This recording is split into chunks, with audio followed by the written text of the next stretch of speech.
Bismillahirrahmanirrahim. Assalamualaikum warahmatullahi wabarakatuh. Alhamdulillahirabbil alamin. Allahumma shalli wa sallim ala sayyidina Muhammad wa ala ali sayyidina Muhammad. Mahasiswa semua yang dirahmati oleh Allah Subhanahu wa taala. Alhamdulillah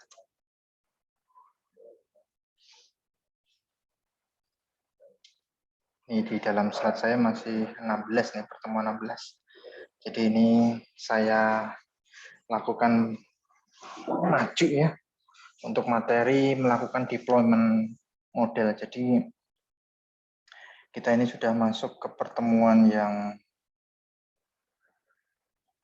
ke-13 ya mahasiswa semuanya ya. Dalam pertemuan yang ke-13 ini kita akan berbicara mengenai deployment model. Jadi di dalam mata kuliah Artificial Intelligence yang kita sudah pelajari ada beberapa metode ya. Metode di dalam Artificial Intelligence, klasifikasi, clustering, asosiasi. Nah, ini setelah itu adalah melakukan deployment model. Di dalam deployment model ini posisi kita di mana? Nah, ini adalah data. Kalau di-explore, kita cleaning, data ini kita ubah menjadi training dan testing.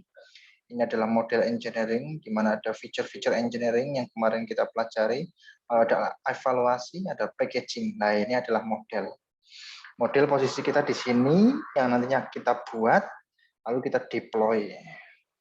Yang mana deploy ini hasil dari codingan kita tampilkan sehingga kita bisa monitor dan logging. Logging di sini adalah merekam jejak apa saja yang kita lakukan pada saat kita mengakses maupun mengambil data, memasukkan data, semuanya berada pada proses logging. Jadi pencatatan di sana. Nah, deployment ini penting ya. Jadi kalau kita belajar AI, kalau kita belajar data mining, ini kita perlu melakukan deployment. Nah, apa itu deployment? Di sini adalah proses untuk membuat model yang tersedia pada lingkungan produksi, di mana nanti memberikan prediksi ke sistem perangkat lunak yang lainnya. Deployment ini merupakan tahapan terakhir dari machine learning. Sama kita belajar di data mining, computer vision. Ini merupakan tahapan yang paling menantang ya. Di mana di tahapan ini saudara bisa melihat di situ. Nah, ini posisi kita, model deployment. Di dalam model deployment ini nantinya, nah, ini ya, dari koleksi data, cleaning, eksplorasi data, dibuat modelnya, lalu kita deploy, kita tampilkan, kita lihat visualisasinya, kita lihat grafiknya, sehingga nanti kita bisa memasukkan inputan-inputan untuk apa nantinya bisa memprediksi, bisa mengklasifikasi, yang mana nanti deployment ini bisa kita tampilkan di dalam website maupun aplikasi mobile. Nah, ini yang harus kita pelajari sampai akhir ya, karena di pertemuan 14-15 saudara nanti membuat tugas besar yaitu presentasi kelompok, dan pertemuan 16 adalah ujian akhir semester.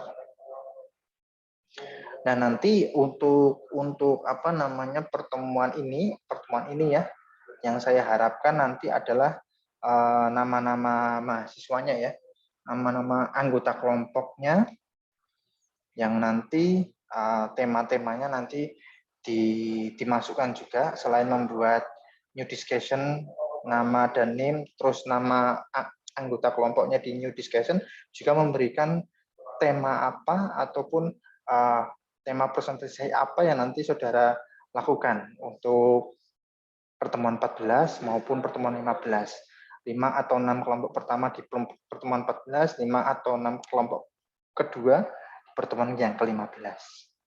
Nah, pentingnya deployment model ini sebagai penerapan secara efektif ke dalam lingkungan produksi, yang mana ini sangat diperlukan. Ditujukan agar model tersebut memberikan prediksi ke sistem perangkat lunak yang lainnya. Ekstraksi prediksi yang handal dan membagikan ke dalam sistem yang lain penting dilakukan untuk memaksimalkan nilai model machine learning. Lalu tantangannya ini adalah reliabilitas, reusabilitas, maintainabilitas, dan fleksibilitas ke dalam perangkat lunak. Secara spesifik nanti pada machine learning atau algoritmanya adalah reproducibility, kemampuan untuk memproduksi model tersebut. Tantangan selanjutnya adalah memerlukan koordinasi antar data science, IT, software developer, dan profesional bisnis untuk memastikan apa? Modelnya reliable atau tidak, pas atau tidak, cocok atau tidak, memastikan ke deliver output yang dimaksudkan. Potensi perbedaan antara bahasa pemrograman yang digunakan dalam mengembangkan model digunakan pada sistem produksi. Kita harus melakukan coding ulang dalam memperpanjang durasi pengerjaan proyek dan mengurangi reproduktivitas. Penerapan model berbasis pola. Nah, ini ya.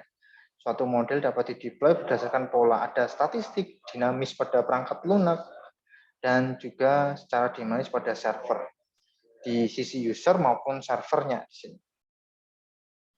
Nah, penerapan model berbasis pola yang secara statistik ini mirip dengan deployment perangkat lunak. Seperti file binary yang kita install, model dikemas sebagai resource yang tersedia saat runtime, dan nah ini file-file yang ada di Windows kita sesuaikan maupun di Linux kita sesuaikan dengan aplikasi yang nanti kita deploy. Keuntungannya dalam melakukan static deployment, eksekusi lebih cepat, efisiensi waktu, model dapat dipanggil, pengoperasian model menjadi tanggung jawab pengguna. Nah, ini penerapan model berbasis pola, dynamic deployment di sini. Di sini perangkat user mirip dengan static deployment. Ini yang dinamik ya. Perbedaannya model bukan merupakan bagian dari binary code. Pembaharuan model dilakukan tanpa harus memperbarui seluruh aplikasi yang berjalan. Dynamic deployment pada perangkat user dapat dilakukan dengan deploying model, deploying a serialist, deploying ke web browser. Nah, penerapan model berbasis pola yang kedua dynamic deployment, pada skenario deploying model parameter, file model hanya berisi parameter yang dipelajari. Kalau tadi di deployment on user device ya, kalau yang penjelasan sebelumnya, sekarang kita masuk ke dalam model parameter di mana perangkat pengguna ini telah menginstal runtime environment untuk model tersebut. Kita menggunakan biasanya TensorFlow, Apple Score ML, machine learning ya, scikit-learn, Keras, XGBoost. Nah, ini yang versi-versi yang bisa berjalan untuk membuat deploying model parameter. Contoh machine learning yang lainnya, Keras, scikit-learn, TensorFlow, ya ini tadi kita sudah bahas ya contohnya untuk mobile device. Nah, ini adalah serialis object mengenai keuntungan dan kelemahannya, di mana file model di sini adalah objek serial yang akan deserialis oleh aplikasinya. Pada web browser, akses ke browser banyak digunakan oleh aplikasi desktop maupun seluler. Yang ini yang biasanya saya terapkan ya. Deploying model yang kita buat yaitu prediksi, kita deploy ke web browser. Yang mana nantinya bisa kita inputkan datanya, kita olah datanya di web browser, lalu kita tampilkan hasil prediksinya di dalam web browser tersebut.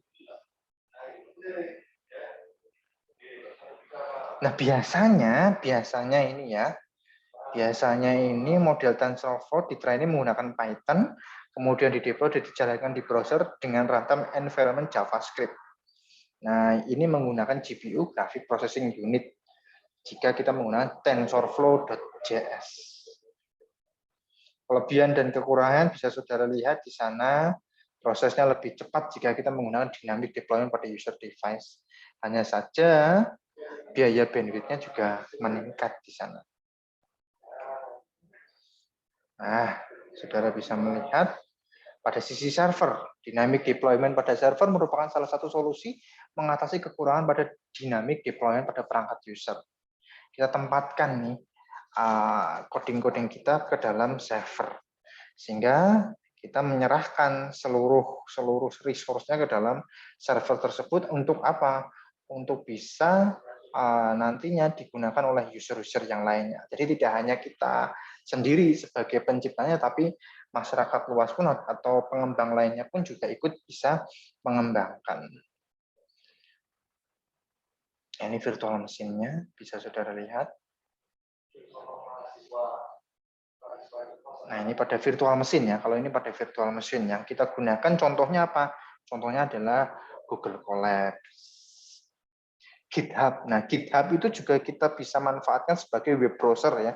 Yang nantinya kita bisa deploy di dalam akun GitHub kita yang nantinya kita bisa manfaatkan di sana. Nah, jadi tidak usah kita memberikan beli ya, beli hosting, domain tidak perlu, cukup di dalam GitHub itu kita bisa menggunakan. Nah, ini container deployment ya. Container di sini alternatif modern dibandingkan dengan deployment pada virtual mesin. Lebih hemat nih resource-nya. Yang tadi yang saya sebutkan tadi. Nah, ini penggunaan Docker container. Nah, ini contohnya adalah Google Kubernetes Engine. Nah, penerapan pada kontainer ada Docker, aplikasi open source yang menyatukan file-file yang dibutuhkan suatu perangkat lunak sehingga menjadi satu kesatuan. Nah, kumpulan image gabung menjadi suatu wadah yang disebut dengan kontainer. Ini salah satu aplikasi ya yang biasa digunakan untuk mendeploy model yang akan kita bangun, lalu kita tunjukkan ke pengembang yang lainnya. Nah, ini adalah arsitektur dari deployment pada kontainer. Ada serverless deployment. Di contohnya adalah menggunakan Amazon, Google maupun Microsoft di sana. Nah, ini cloud service-nya. Di mana di dalam penggunaan cloud service, serverless deployment biasanya menyediakan IPA. IPA ini penting untuk koneksi antara service yang nantinya kita butuhkan.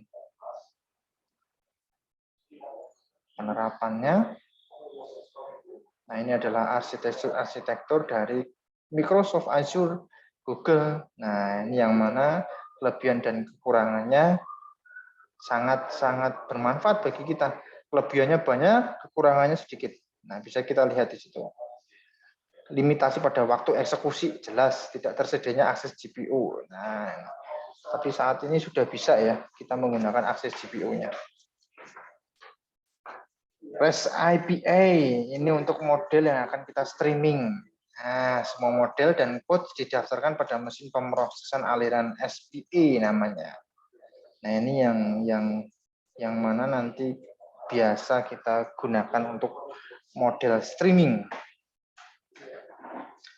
Penerapan model berbasis pola. Di sini ada AI infrastruktur platformnya dari NVIDIA. Ini contoh dari perusahaan yang mengembangkan AI infrastruktur. Nah, ada Atlas dari Huawei, ada Huawei sendiri. Nah, ini dari Google, ada infrastrukturnya di sana. Ini milik Microsoft kalau ini.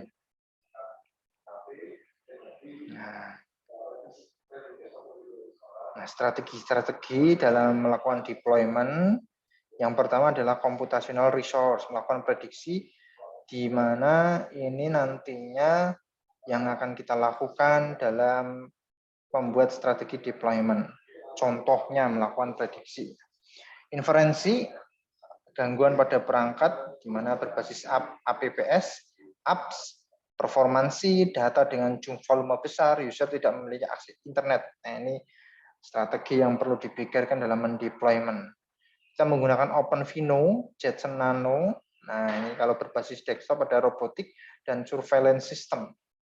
Kita juga bisa menggunakan micro platform Flux dan Heroku. Nah, ini berbasis web. Biasanya banyak ini menggunakan Heroku nih. Pengembang-pengembang yang sering membuat tampilan interface-nya antara user dengan programmernya biasa kita gunakan Heroku ya.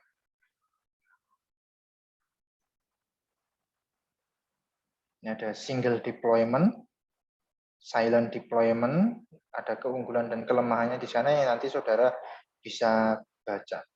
Strategi selanjutnya mengenai reproducibility merupakan akuntabilitas penghitungan secara akunting yang diperlukan dalam bisnis di dalam memahami dan mempercayai penerapan machine learning.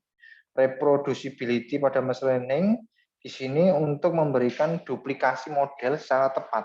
Sehingga model yang dilewatkan dengan data input yang sama, model tersebut bisa direproduksi dan mengembalikan output yang sama. Tantangannya dalam deployment model untuk reproducibility, feature tidak terdapat pada live environment, perbedaan bahasa pemrograman, perangkat lunak, dan kondisi real yang tidak cocok dengan datanya. Solusinya bagaimana?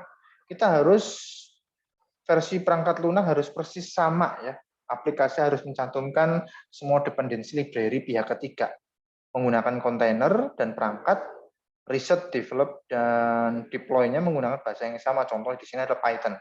Sebelum membangun model, harus memahami terlebih dahulu bagaimana model diintegrasikan dengan sistem lain. Nah, ini cara teknisnya. Nanti bisa saudara praktekkan ya, saudara mungkin, nah ini ada langkah-langkahnya yang nanti bisa dipraktekkan. Ya itu ya, mahasiswa semuanya untuk materi hari ini yaitu membangun deployment model, di mana nanti saudara bisa memanfaatkan tahapan-tahapan maupun langkah-langkah kita melakukan deployment untuk model-model yang akan kita bangun. Baik, terima kasih untuk pertemuan hari ini. Jangan lupa membuat new discussion sebagai bentuk kehadiran dan keaktifan saudara. Sebutkan nama-nama anggotanya dan tema nanti yang akan dipresentasikan. Itu yang bisa saya berikan. Kita terakhir ya ketemu di pertemuan semester ini, pertemuan 13 ini terakhir. Saya menerangkan teorinya, pertemuan 14 dan 15 adalah saudara membuat tugas besar, presentasi, dan 16 adalah ujian akhir semester yang akan dilakukan di akhir Desember tahun ini. Mohon maaf sebelumnya, dan alhamdulillahirrahmanirrahim, saya akhiri. Assalamualaikum warahmatullahi wabarakatuh.